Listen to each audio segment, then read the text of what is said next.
नमस्कार, Khanapur live news पोर्टलमध्ये स्वागत।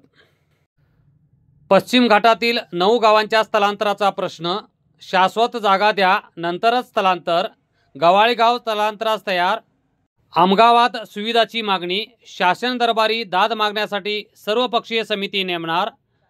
स्थलांतरासाठी जबरदस्ती नाही, प्रत्येक गावातील नागरिकांची इच्छाशक्ती आवश्यक। सर्वपक्षीय बैठकीत अनेक विषयावर चर्चा। आमदार विठ्ठल हलगेकर यांनी मांडला प्रस्ताव। माजी आमदार अरविंद पाटील यांनी स्थलांतरास केला विनंतीचा विरोध। गेल्या 15 दिवसापासून चर्चेत असलेल्या खानापूर तालुक्याच्या पश्चिम घाटातील 9 गावांचा स्थलांतराचा प्रश्न पुन्हा पुन्हा ऐरवण्यात येताना दिसतो आहे। खानापूर तालुक्यातील सदर 9 गावे स्थलांतरित होतील का? या 9 गावांना स्थलांतर करण्यासाठी शासन दरबारी होणारे प्रयत्न मार्गी लागतील का? या भागातील नागरिक स्थलांतरास तयार होतील का? या लोकांना शाश्वतता मिळेल का? असे अनेक प्रश्न भेडसावताना दिसतात। आणि त्या अनुषंगाने खानापूरचे आमदार विठ्ठल हलगेकर यांनी शुक्रवारी खानापूर येथील शिवस्मारकात एक व्यापक बैठक घेतली। या व्यापक बैठकीला खानापूर तालुक्यातील सर्व पक्षीय नेते मंडळी उपस्थित होती।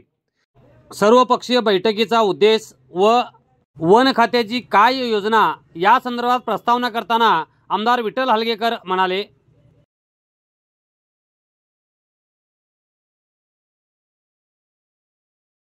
सर्व बांधवांना गेली कित्येक वर्षे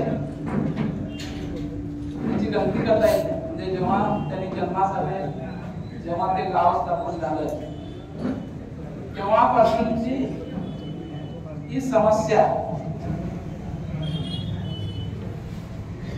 आता ती एक कारणानं भेडसावत आहे की त्यांना आपण कुठल्याही प्रकारची सुविधा मिळून आम्ही त्यांच्यावरती काय तोडगा काढू शकतो किंवा तो सरकारनं दिलेला तोडगा बरोबर आहे का याची पडताळणी करण्यासाठी ही एक छोटीशी आम्ही सभा आयोजित केलेली आहे।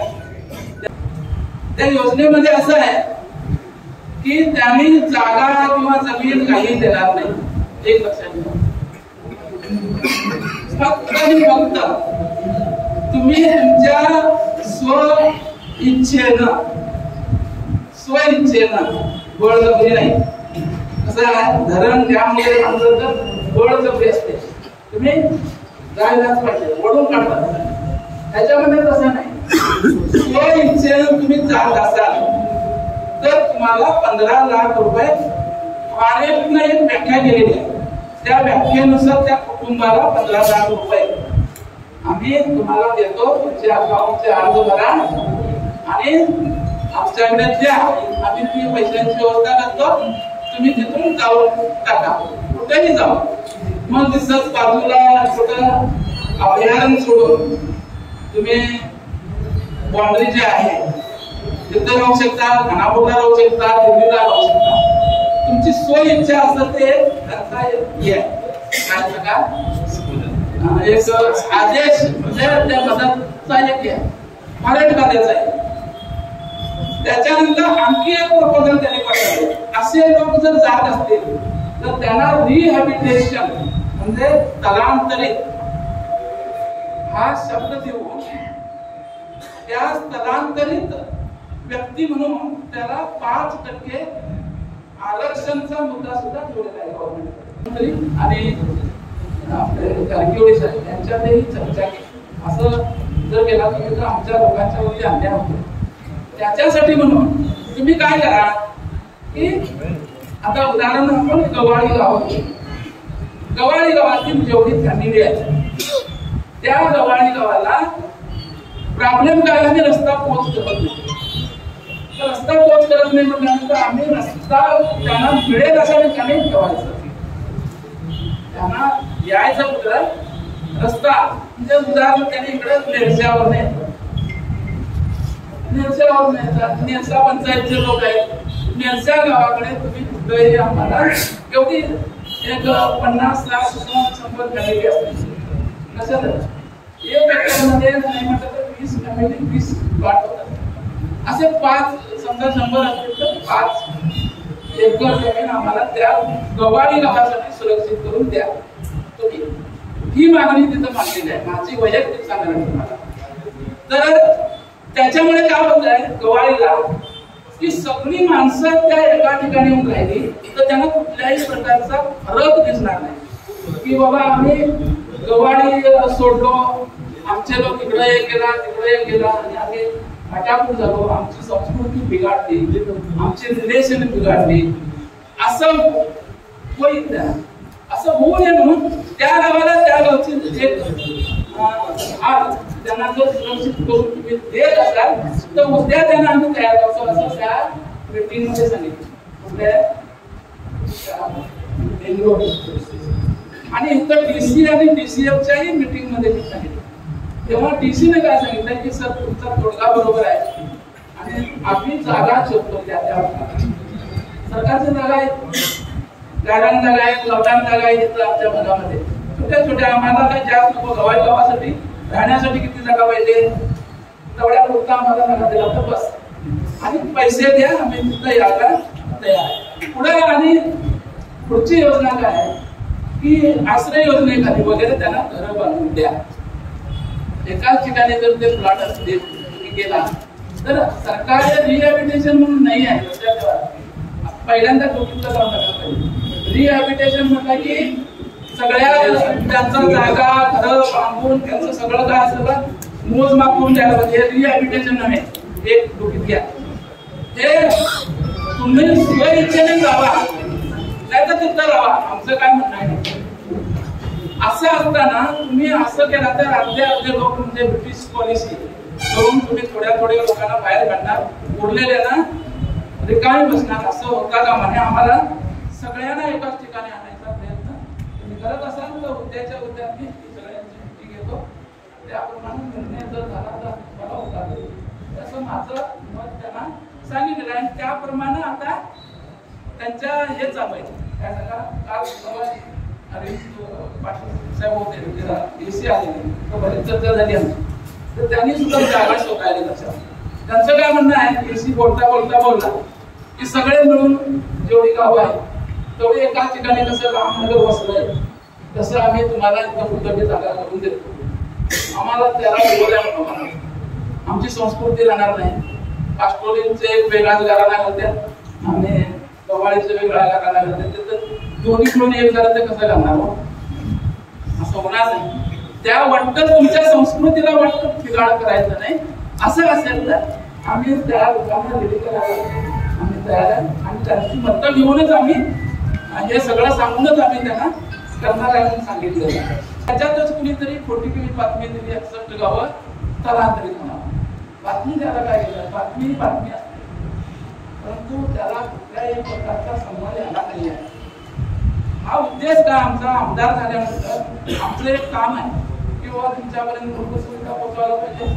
मूलभूत सुविधा पोहोचला नाही तर मग तुम्ही काय करणार सांगा. ते आधीचे फोटो घालणार तुझ्या व्हॉट्सअपला आता झोपून नाही सगळं पेपरला आता इथं झालेलं सगळं क्लिक होत आहे. पूर्वी तसं नव्हतं, झाकून होतं, काय कळत नव्हतं. त्याच्यापेक्षा वाईट परिस्थिती होती. आता तुम्ही जे व्हिडिओ टाकायला का नाही त्याच्यापेक्षा भयानक परिस्थिती पूर्वीच्या लोकांनी भोगलेल्या आहे. बरोबर आहे नाही. परंतु त्यावेळेला व्हिडिओ नव्हते, आता व्हिडिओ आले सगळं लगेच तुम्ही ते काय सांगा तुम्ही तुला व्हिडिओवरती येत आहे आणि मग काय होतं सांगा तिथले आमदार काय करायला, तिथले खासदार काय करायला, तिथं राजकीय लोक काय करायला असे विषय होतात. आणि ते आता तशा झाल्यामुळेही ते काय झालेलं सांगा आम्ही सगळे जागे झाले. त्याला पर्याय म्हणून आता आपण हा मार्ग तिथं ठेवलेला आहे. त्याच्यावरती जर चर्चा आपण करत असतात तर तिकडे 61 गावचा हा संबंध नाही आहे. तिथं वायनाड आणि सिंगरी म्हणून जे गाव आहे मोठा पाऊस पडला, 4 गावं गेली. त्या ठिकाणी काय झालेलं आहे की मोठे मशीनचा वापर करून सगळे ड्रोनचं खालून उतरले, मॅनेज काढायचे.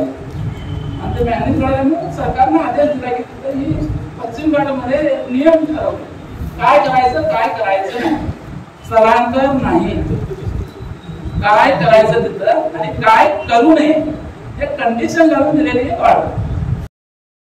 बैठकीत आमदार विठ्ठल हलगेकर यांनी प्रस्ताव करून शासनाच्या योजना व वन खात्याच्या योजनांची माहिती दिली. याच दरम्यान माजी आमदार व भाजप नेते अरविंद पाटील यांनी आपल्या भाषणातून या भागातील 9 गावांचा तसेच इतर गावांचा स्थलांतराचा प्रश्न हा धोक्याचा आहे। या भागातील लोकांना कायमस्वरूपी न्याय मिळवण्यासाठी सुविधा उपलब्ध करून देणे काळाची गरज असून लोकांनी या भागातून स्थलांतर करण्यास समर्थता दर्शवणे अशी त्यांनी यावेळी मागणी केली। यावेळी बोलताना ते म्हणाले, माझं सर्व पक्षीयांचे नेते मंडळी आहे त्यांना सगळ्यांना मिळून देतो की त्या जी आमची 13 गावं आहे ती 13 गावं त्याच्यामध्ये आमगावला एक रोड, त्याच्यानंतर गवारीपर्यंत एक रोड आणि मेंढीपर्यंत एक रोड, हा जर व्यवस्थितपणाने त्याला ट्रान्सपोर्टेशन मध्ये येणारी ब्रिजेस जर केली तर त्या लोकांची मला वाटतं 80 ते 90% समस्या संपते। त्याला हे कसं मात्र या गोष्टीला माझ्या सगळ्या 13 गावातील डॉक्टरांना माझी मनापासून विनंती आहे की जर असं पुढे 10 वर्षाचा विचार करून सांगावं तुमचे सगळ्यांचे हात मात्र होतील त्यापेक्षा थोडं होणार नाही। मला अशी मी गव्हर्नरचं एकाला सांगितलं होतं एकच हत्या केल्या 8 जण त्यांचे फॅमिलीमध्ये मेंबर आहेत। सिनॉप्सिस काय ठरवलं मला काय माहित नाही, म्हणजे त्यांनी कारवर ठरवलंय तर प्रत्येक मानसिक ठरवलं ते मला माहित नाही। मानसिक ठरवले तर त्याला 90 लाख रुपये येतात, 90 लाख रुपये घेऊन त्यानं गोव्यात तो डॉक्टरने सांगितलं त्यानं गोव्यात जागा घेतो म्हटला तर इलिगल जागा घेतला तर 5 लाखाला रुपये मिळेल, लिगली तिथं घर बांधतो म्हटला तर 20 लाख रुपये गुंठा करेल, 20 लाखाचे झाले 40 लाख रुपये 2 गुंठा कमी पाहिजे 8 लाख भेटले जातो म्हणजे, आणि त्याच्यानंतर घर बांधतो म्हणजे कमीत कमी खर्चात बांधतो स्वतः बांधतो म्हटला तर 20 लाख गेले, 7 लाख इथं गेले, 40 लाख 40 दिवस सुद्धा राहणार नाही। ही अशी परिस्थिती होते। ही कल्पना आम्ही लोकप्रतिनिधी आपले सगळे जे प्रमुख मंडळी आहेत त्यांनी आमच्या लोकांना या गोष्टी सांगून त्यांना दिल्या पाहिजे, त्या गोष्टीची त्यांना ती कल्पना नसते। कारण 1 लाख रुपये सुद्धा न बघितलेल्या माणसाला एकदम 15 लाख म्हटलं तर त्यांना ती आशा पूर्ण स्वाभाविक आहे। कारण आमच्या सध्या राजकारण्यांच्याकडे सुद्धा एवढे पैसे देतो म्हटलं तर सांग उद्या मोठं नाही नाही म्हणाले लोक असतात त्या लोकांनी लाखाच्या ठिकाणी 15 लाख म्हटलं तर त्यांना काय कमी होणार असं वाटत नाही। किंवा माझी हलगेकर सरांना आमदार साहेबांना माझी विनंती आहे की गव्हाणीचा जो प्रश्न आहे त्यांनी सगळे एकाच ठिकाणी राहतो म्हणतात तुम्ही म्हणाला योग्य आहे एकाच ठिकाणी त्यांनी राहत असते आणि जमिनी त्यांच्याबद्दल अजून वाच्यता रेल्वे डिपार्टमेंटने काढलेली नाही आहे माझ्या माहितीप्रमाणे। त्याचं काय होणार आता त्याच ठिकाणी राहतात तर तिथं शेतात जायला त्यांनी देत नाही, त्याच गावामध्ये वाचमन घेतलेलं त्या वाचमनाला सुद्धा त्यांच्या घराकडे लाकूड देत नाही, आणि नेरशात राहिले किंवा आणि कुठे शिरोलीत राहिले तर ते जाऊन शेती करायला देतील काय देणार नाही, त्यांची शेती जास्ती खूप गोष्ट अलग आहे। हे सगळे मंदिरात पैसे घेतले जातील जे म्हातारे आहेत त्यांनी एक 4 महिने सांभाळतील 5व्या महिन्यात दिसून नक्कीच त्यासाठी लाभ पावतील, त्यावेळी शेती परिस्थिती काय करणार त्यावेळेला ती त्यांची हिंसा होतात त्या गोष्टी म्हणजे त्यांच्या वडिलांना त्यांनी बालकाला स्वतः प्रश्न नाही। या सगळ्या गोष्टी बोलायचं असल्या तर संस्कृतमध्ये पुन्हा एकदा किंवा तर ज्या गोष्टी बोलतात तर माझी सर्व पक्षांना सगळ्यांना माझी विनंती आहे की तिथं ह्या लोकांना घेऊन त्यांचं मत प्रदर्शित करून त्यांच्याकडे मोर्चा करून गेलं तर त्याचा उपयोग होणार नाही।